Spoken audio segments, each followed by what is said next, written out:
हरियाणा के जिला सोनीपत के खरगोदा स्थित दिल्ली चौक पर अक्सर गहमा गहमी रहती है, लेकिन 27 दिसंबर को वहां कुछ अलग ही माहौल था। 40 से ज्यादा युवा और अधेड़ सजे धजे वहां इधर उधर टहल रहे थे। इनमें से किसी के हाथों पर मेहंदी लगी थी तो किसी के सिर पर सेहरा था। उनके हाव भाव और हरकतें देखकर यही लगता था कि इन्हें किसी का बेसब्री से इंतजार है। इनके साथ उनके एक या दो रिश्तेदार भी थे। सभी लोग दिल्ली की ओर से आने वाले वाहनों को टकटकी लगाए देख रहे थे। दरअसल ये सभी दूल्हे थे जिनकी शादी होने वाली थी।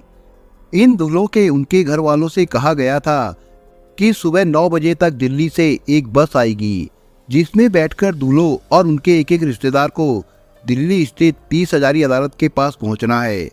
वहीं बगल में स्थित अनाथ आश्रम में इन सब की एक साथ शादी कराई जाएगी। ये सभी दूल्हे और उनके रिश्तेदार खरगोदा के दिल्ली चौक पर खड़े होकर दिल्ली से आने वाली बस का इंतजार कर रहे थे। बस के आने का समय 9 बजे बताया गया था, इसलिए ये सभी दूल्हे 9 बजे से पहले ही वहां आ गए थे। वहां आए ये सभी दूल्हे सोनीपत, जिंद, रोहतक, झज्जर इत्यादि जिलों के रहने वाले थे। बस को 9 बजे तक आ जाना था, लेकिन 10 बज गए। दिल्ली से बस नहीं आई। लेकिन जब बस का इंतजार करते करते 11 बज गए और बस का कोई अता पता नहीं था, तो दूल्हों और उनके साथ आए रिश्तेदारों को बेचैनी होने लगी। घर वालों के फोन बार बार आ ही रहे थे, जिससे वे झुंझलाने लगे। उन दूल्हों में से कुछ के रिश्तेदारों ने सुशीला को फोन किया, लेकिन उसका मोबाइल बंद था। इसके बाद तो सबने सुशीला को फोन करना शुरू कर दिया, लेकिन उससे बात नहीं हो सकी। ये सभी सुशीला को इसलिए फोन कर रहे थे क्योंकि शादी कराने की जिम्मेदारी उसी ने ही ले रखी थी। शादी की बातचीत करने के लिए उसके साथ मोनू भी आया था। कुछ लोगों के पास मोनू का भी फोन नंबर था, उसे भी फोन किया गया, लेकिन उसका भी फोन बंद था, इसलिए उससे भी बात नहीं हो सकी। मोनू थाना कला का रहने वाला था।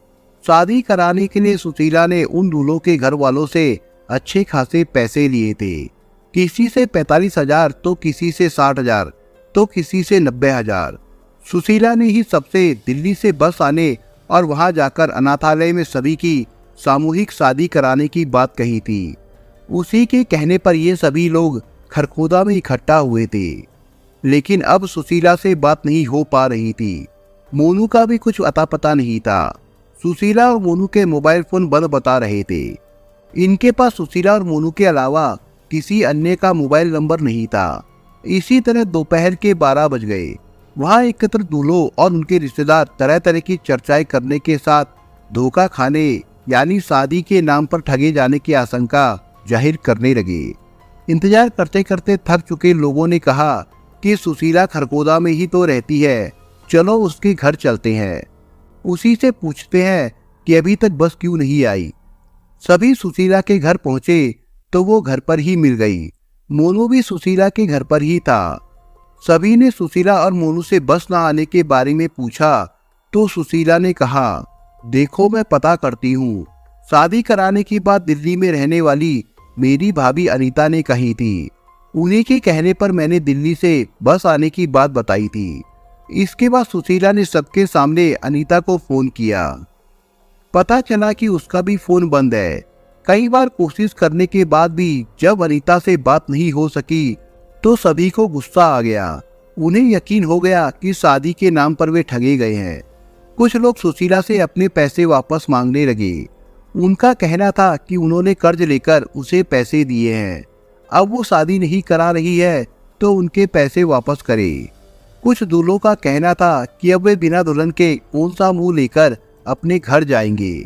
पैसे मांगने पर सुशीला ने कहा कि पैसे तो वो अनीता को दे चुकी है, इसलिए पैसे नहीं दे सकती। 2-3 घंटे तक सुशीला के घर पर हंगामा होता रहा। जब लोगों को ना तो पैसा वापस मिलने और ना ही शादी होने की कोई सूरत नजर आई तो वे सुशीला और मोनू को पकड़कर थाना खरगोदा ले गए।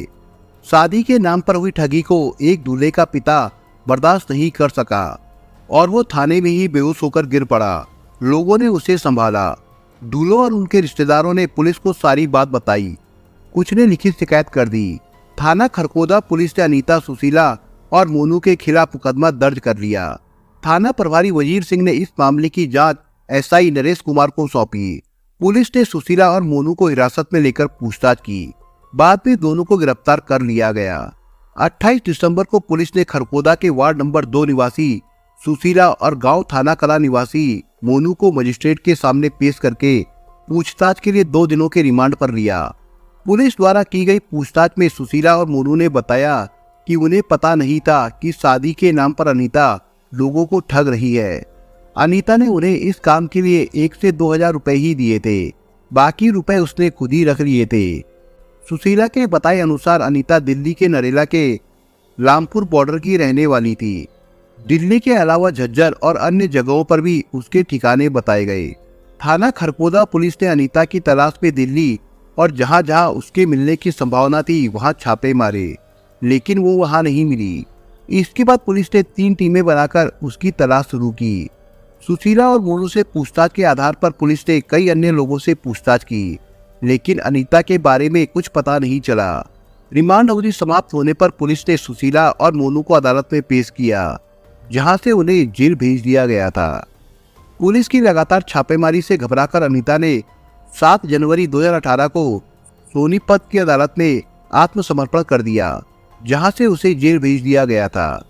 पुलिस ने पूछताछ के लिए अदालत से उसका रिमांड मांगा तो उसे 5 दिनों की रिमांड पर सौंप दिया गया। 5 दिनों के बाद एक बार फिर 3 दिनों के रिमांड पर लिया गया। अनीता से पूछताछ में पता चला कि कुंवारों से शादी के नाम पर ठगे गए पैसों का उपयोग अनीता के बेटे रोहित ने भी किया था। पुलिस ने 9 जनवरी को दिल्ली से रोहित को भी गिरफ्तार कर लिया। रोहित को 3 दिनों के रिमांड पर लिया गया। पुलिस द्वारा की गई पूछताछ और शादी के नाम पर ठगे गए लोगों से मिली जानकारी के आधार पर जो कहानी सामने आई वो इस प्रकार से थी। दिल्ली के नरेला के गांव लामपुर की रहने वाली अनीता के पति की मौत हो चुकी थी। उसके 2 बच्चे हैं जिनकी शादियां हो चुकी है। अनीता की हरियाणा में कई रिश्तेदार हैं। उसे पता था कि लड़कियों की कमी की वजह से हरियाणा के तमाम लड़कों की शादियां नहीं हो पाती है। शादी की उम्मीद में तमाम लड़के अधेड़ हो चुके हैं। इस तरह के लोग किसी भी तरह शादी करना चाहते हैं। इसके लिए वे पैसा देकर दुल्हन खरीदने के लिए भी तैयार रहते हैं। अनीता ने इस बात का फायदा उठाया। उसने शादी कराने के नाम पर कुंवारों को ठगने की योजना बनाई। इस काम में उसने अपनी जानकार खरखोदा की रहने वाली सुशीला की मदद ली। हालांकि उसने सुशीला को अपनी पूरी योजना नहीं बताई थी। उसे केवल आसपास के गांव में कुंवारों के बारे में पता करने और उनकी शादी कराने की बात करने की जिम्मेदारी सौंपी थी। इसके बाद अपने परिचित मोनू को मदद के लिए ले लिया। दोनों ने आसपास के गांवों और रिश्तेदारों में ऐसे लड़कों के बारे में पता किया जिनकी शादी नहीं हुई थी। सुशीला ने ऐसे लड़कों की शादी कराने की बात चलाई। हर गांव में 1-2 परिवार ऐसे मिल गए जिनके यहाँ लड़कों की शादी नहीं हुई थी। वे चाहते थे कि उनके लड़कों की शादी हो जाए और घर में बहू आ जाए। इसके लिए वे पैसे भी खर्च करने को तैयार थे। सुशीला के कहने पर तमाम लोग शादी के लिए तैयार हो गए। एक दूसरे के माध्यम से शादी करने वालों की संख्या बढ़ती गई। सुशीला ने यह बात अनीता को बताई तो वो खरखोदा आ गई और सुशीला के साथ कुछ ऐसे लोगों के यहाँ गई थी जो शादी के इच्छुक थे। उसने कहा कि जिन लड़कियों से उनकी शादी कराएंगी वे लड़कियां अनाथ है और दिल्ली के अनाथालय में रहती है। इसके लिए उन्हें अनाथालय को चंदा देना होगा। चंदे की राशि कम से कम 45,000 होगी। उम्र के हिसाब से चंदे की रकम बढ़ती जाएगी। जब कई लोग शादी के लिए तैयार हो जाएंगे तो वो सबकी शादियां एक साथ करा देगी। शादी कब और कहाँ होगी ये बात वो बाद में बता देगी। उसने ये भी कहा कि शादी से कुछ दिनों पहले दिल्ली के 30 हजारी कोर्ट के पास स्थित आश्रम में पहले लड़कियां दिखाई जाएंगी। उनमें से वे जिस लड़की को पसंद करेंगे उसी से उनकी शादी करवाई जाएगी। जिनके लड़कों की शादी नहीं हुई थी उन्हें ये सौदा बुरा नहीं लगा। वे चंदा देने के लिए तैयार हो गए। इसके बाद अनीता तो चली गई। सुशीला और मोनू शादी कराने वाले लड़कों के घर वालों से चंदा वसूल करने लगे। कुछ जगह चंदा लेने के लिए सुशीला और मोनू के साथ अनीता भी गई थी। इनमें से कुछ लोग ऐसे भी थे जो किसी तरह गुजर बसर कर रहे थे। ऐसे लोगों ने बेटे की शादी के लिए कर्जा लेकर सुशीला को पैसे दिए थे। रोहतक के राजवीर और मोहन के गांव बोहर में सुशीला की रिश्तेदारी थी। सुशीला ने उनके गांव जाकर ऐसे लोगों के बारे में पता किया जो शादी कराना चाहते थे। गांव में रिश्तेदारी होने की वजह से सुशीला पर विश्वास करके मोहन ने 45,000 तो राजवीर ने 50,000 रुपए उसे दे दिए। इसी तरह खरकोदा के संदीप ने शादी के लिए सुशीला को 45,000 रुपए दिए थे। उसके पास पैसे नहीं थे तो घर वालों ने उधार लेकर उसे 45,000 रुपए दिए थे। ठगी के शिकार सबसे ज्यादा खरकोदा के लोग हुए थे। इनकी संख्या 25 से भी ज्यादा है। खरकोदा का रहने वाला सुरेश कुमार खेती करता था। उसका दूध का भी धंधा था। घर में बूढ़ी विधवा माँ थी। आखिर बूढ़ी माँ पर वो कब तक बोझ बना रहता। सुशीला ने उसकी माँ से कहा कि वो सुरेश की शादी अनाथ आश्रम की लड़की से करा देगी। इसके लिए 45,000 रुपए देने होंगे। घर में 10,000 रुपए ही थे। बाकी के 35,000 रुपए उसने ब्याज पर लेकर दिए थे। सुशीला और अनीता ने सभी से 27 दिसंबर को शादी कराने के लिए कहा था। कुछ लोगों से ये भी कहा था कि शादी से 10-11 दिन पहले उन्हें दिल्ली में लड़कियां दिखाई जाएंगी। उन्हीं में से शादी के लिए लड़की पसंद कर लेना। लड़की दिखाने के लिए मुहाना गांव के रोहतास ने 16 दिसंबर को अनीता को फोन किया तो उसने कहा कि अनाथ आश्रम की लड़कियों की शादी में मदद करने के लिए कुछ विदेशी आने वाले हैं, लेकिन बर्फबारी होने की वजह से वे नहीं आ पाए, इसलिए अब लड़की दिखाने का प्रोग्राम कैंसिल हो गया है। अब 27 दिसंबर को सीधे सामूहिक विवाह होगा। जिन लोगों ने अनीता और सुशीला को लड़की दिखाने के लिए फोन किया था सभी से यही कह दिया गया। लोगों ने सोचा कि लड़की नहीं दिखाई जा रही, कोई बात नहीं, शादी तो हो जाएगी। इसके बाद सभी को फोन करके बता दिया गया कि 27 दिसंबर को दिल्ली में शादी होगी। इसके लिए दिल्ली से खरकोदा बस आएगी। उस बस से सभी लोग दिल्ली पहुंच जाना, जहां 30 हजारी कोर्ट के पास स्थित एक अनाथ आश्रम में सभी की शादी होगी। ये सारी योजना अनीता की थी। सुशीला और मोनू एजेंट के रूप में काम कर रहे थे। शादी के नाम पर चंदे के रूप में वसूली गई रकम अनीता लेती थी। उसमें से कुछ पैसे सुशीला और मोनू को मिलते थे। पुलिस ने हिसाब लगाया तो इन लोगों ने शादी के नाम पर 40 से ज्यादा लड़कों से 25 से 30 लाख रुपए वसूले थे। पुलिस ये भी पता कर रही है कि इन लोगों के साथ और लोग तो नहीं है।